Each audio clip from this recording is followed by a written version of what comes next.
All right, what's up YouTube? Pete here with Green Dreams, and we are in Pasco County, Florida, about 30 miles north of Tampa, and I own an edible landscaping company. I've been doing edible landscaping now for about 8 years. I've been landscaping my whole life, and we're coming into springtime here in Florida, and what does that mean?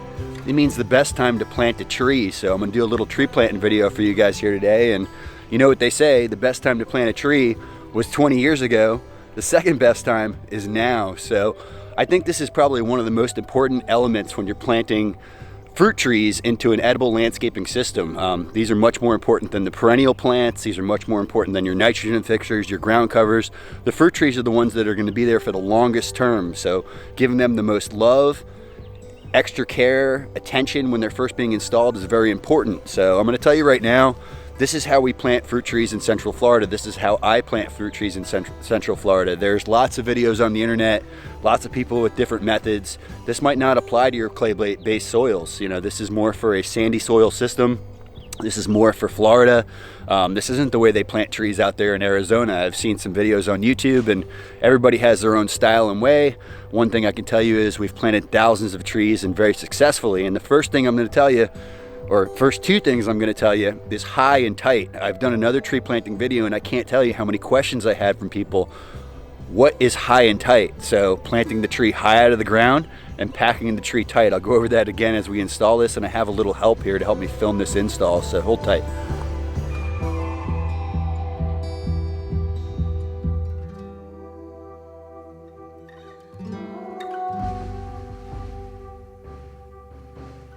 All right guys, so today we're going to be adding a Joey avocado to our edible landscape, and this year we're adding lots of avocados, lots of persimmons, and this particular variety of avocado is very cold hardy.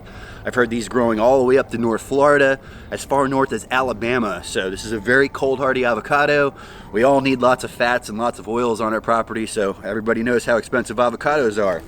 I have an old apple tree. This is an Anna apple that was over here in this space, and it was just honestly a bad choice for species, bad location for a tree that goes deciduous. So real quick rule of thumb here, anything that goes deciduous you want to plant out in full sun. Anything that's evergreen can usually take a little bit more dappled light. What I have found with avocados in particularly, in the first couple of years, they really prefer being in the dappled light situation. It's hard to get them started in full sun. Oliver Moore up in Gainesville, Florida is an avocado expert. He's kind of taught me a little bit about that, showed me some of the success he's had out in the field. He's got all kinds of fruiting avocados, and something I'll tell y'all, we have our first 3 or 4 fruiting avocado trees on the farm this year, so I'm super excited. So this tree's coming out of the ground.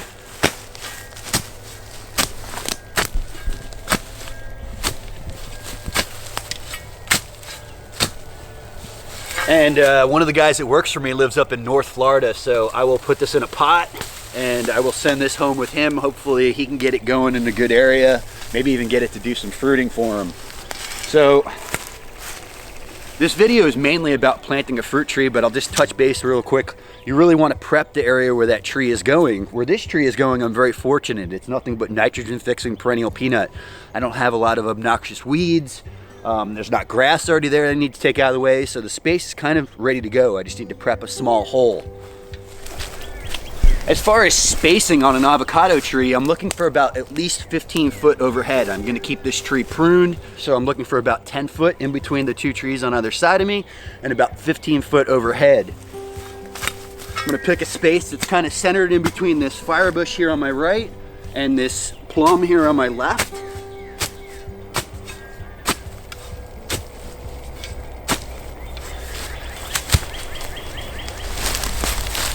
Like I said, I'm already very fortunate here to have a prepped area with no weeds, beautiful ground cover, some well-established soil that was mulched densely here a few years ago. And that's about what I'm going to pull back for that tree. And what I like to do before I even pull the tree out of the pot, I like to put it in that space it's going to go. And by high and tight, you can see what I'm talking about. My hand right here is at grade. Here's the pot. So the top of that pot is at least 2 inches above grade. So there's the high part. So I want to be very gentle, especially if this plant's not really well rooted out as I'm taking it out of the pot. If it's really root bound, you can get a little bit more aggressive with it, really pound onto that pot a bit. Sometimes even doing some root pruning after you've taken that tree out of the pot. This one has a little bit of root bound, nothing too crazy. It's still very soft. It's not all the way around that pot. And the first thing I'm going to point out to you guys is I am putting nothing in the hole, nothing below the tree. We find if we put this tree in a hole full of organic compost, whatever it may be, the tree's perfectly happy. Those roots aren't going to go searching for those nutrients. So what we like to do, we're going to put all of our amendments on the top. I'll talk about that here in a second. So I'm going to set that tree in the hole, and I'm going to grab whatever native soil that was here around it and put that back around that tree.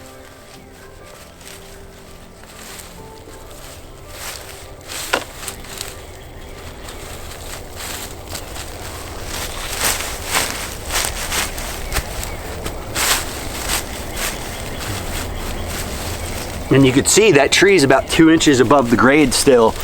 And here's the tight part I talked about, high and tight.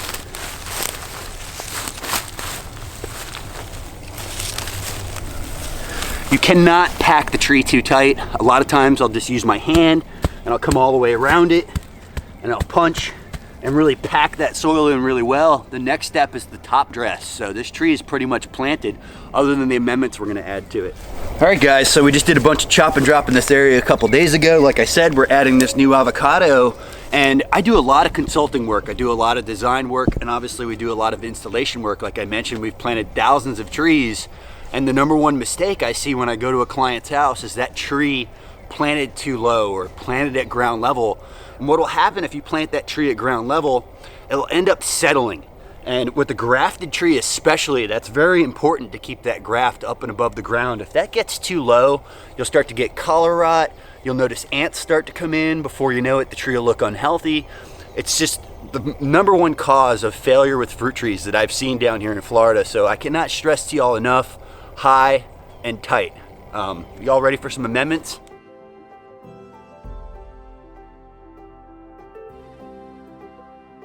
So, you know, this is a video about planting a fruit tree. This is not about amendments, but I'm just going to show you what we use. You know, finding what you have available in your area.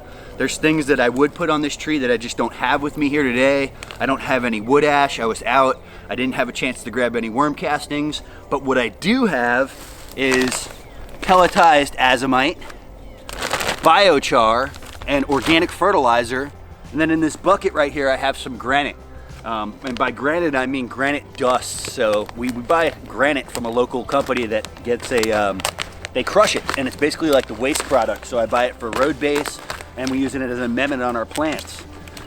So this is the Azomite I'm opening up here. This is the Biochar.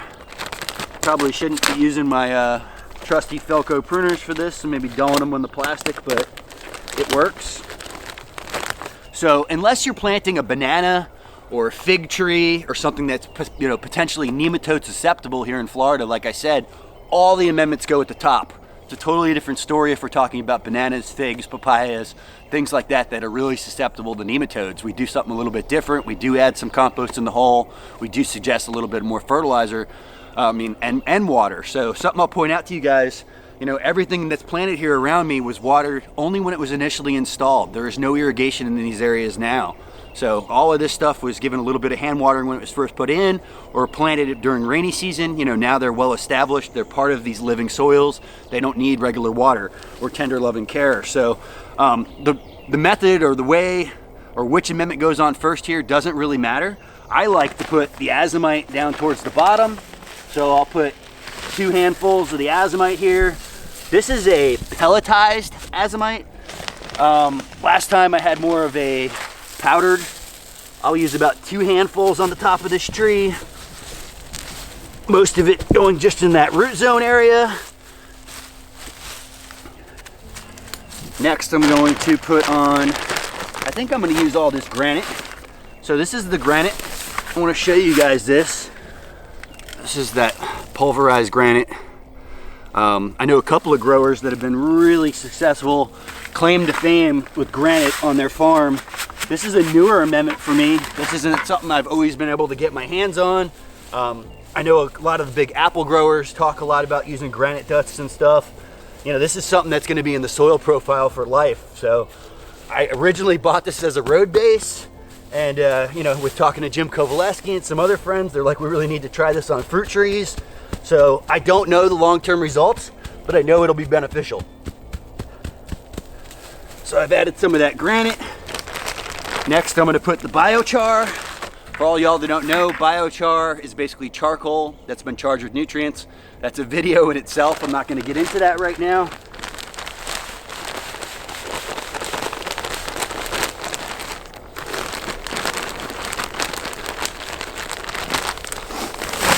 So as we're adding these amendments to the tree, it's very important that we don't bury the tree as we're doing this.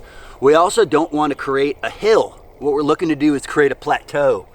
So as I push these amendments around the tree, I'm going to bring them out at least 12, 16 inches and kind of create this large plateau. So once I put that final step of mulch on here and water, there's a large surface area to actually retain and hold that moisture for that tree. So right now we've got Azomite, granite dust, biochar, and compost on there. And my last amendment is going to be organic fertilizer. Normally I use a Sustain product. This is made by Lesco. This is a 630 with kelp.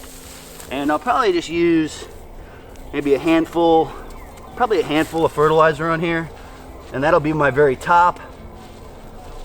And typically speaking, we fertilize trees in the spring and fall here, and compost tea amendments almost once a month. So best time for fruiting a new tree.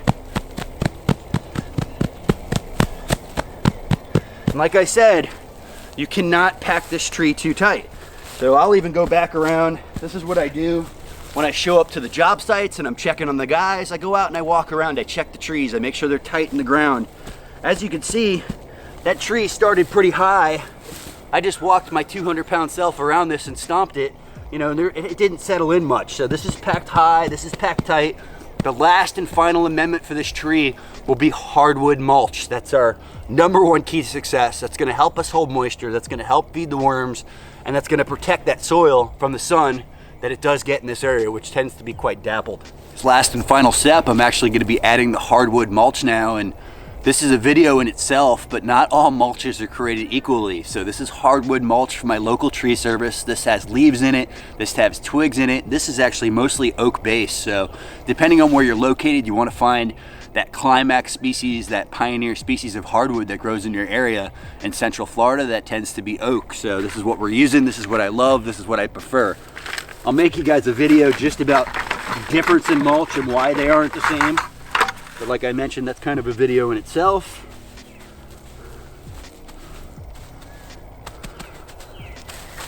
Most importantly, you know, I don't want to see this burying the trunk of the tree. We want to have just enough just to cover that soil right around the collar of that tree, and then bringing that mulch feathered all the way out. And if you notice, there's no hill here, there's no big mound here, there's a plateau that gradually just comes into the ground surface. If you're interested in one of these pony shovels, I'll put the link in the description down below. Also, if you're looking to get yourself a pair of these Felco hand printers, I'll put a link for that also. All right, guys, I hope you enjoyed this quick video. Like I said, don't forget, it's spring. Get out there and plant the tree. Get your neighbor to plant the tree. It's a lot of fun. So like, subscribe, share, most importantly, pound dirt.